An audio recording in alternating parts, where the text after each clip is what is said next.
This is Kevin Lindenmuth for Expert Village talking about distribution for your independent film or documentary.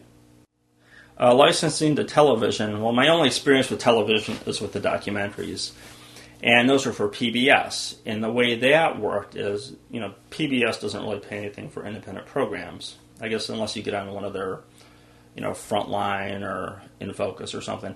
But if it's just your independent production that you do, that you get accepted, nationally shown on PBS, well, you don't get any money for that from PBS. So how you get your money is you get it from sponsors. So let's say you finish your program, you get accepted to be shown on PBS, and then here's your opportunity to approach companies that you think might be interested in sponsoring it. Like, if you do a health documentary, find, a pharmaceutical company who does drugs, for that. Or I did a couple on multiple sclerosis, and on one of them I got, like the scooter store for a sponsor because it kind of fit, because a lot of people with MS have problem walking, scooters, and it was kind of a fit. So you contact companies like that, and they give you the money, and that could be whatever you determine.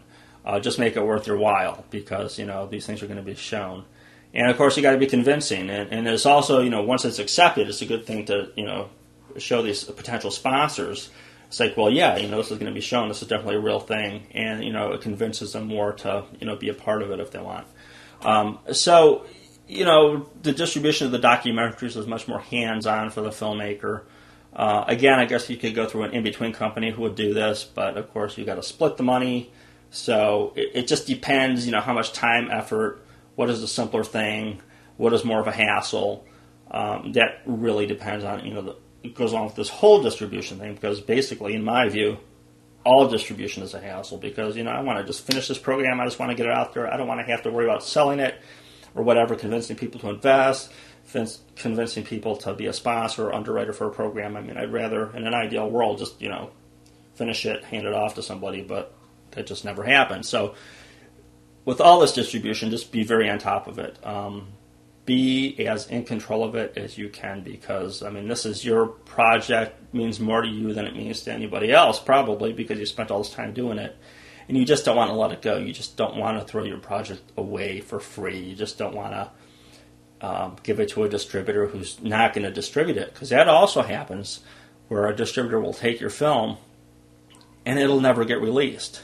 And years go by, and you signed a contract, let's say, for 3 or 5 years. It's never released. And what they're doing is they're just holding on to it for the potential, maybe, if they'll sell it.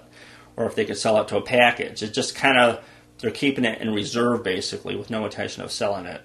It's kind of weird that they do this, but they also want to show to the people they sell to that they have like a catalog of product. And what's a better way to get a catalog is just get all these movies and just have them ready on a standby, even though such a small amount actually gets distributed. So that's another thing to be careful about. So distribution, be careful because it's your last step with your film or documentary.